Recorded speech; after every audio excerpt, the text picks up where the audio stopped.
Welcome to Chillin' 101. We hope this video helps. You begin by verifying the SDK is present and reachable. Open a terminal and type Dart version to confirm an install and note the version. Once done, locate the SDK folder on disk and copy its absolute path.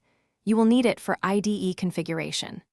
Next, make sure your system path includes the SDK bin directory, add it if absent, and restart your terminal so tool commands resolve correctly. Now configure your development environment so tools use the SDK you verified.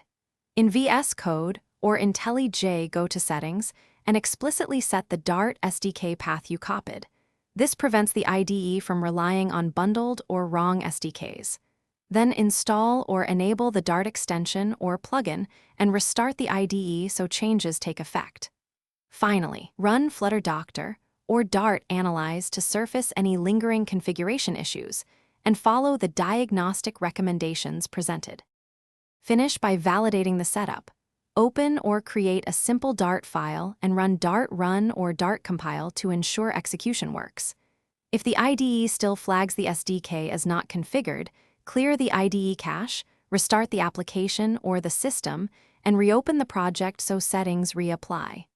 One critical troubleshooting tip: if nothing changes, double-check the path and Dart SDK environment, variable spellings, and file permissions for the SDK folder.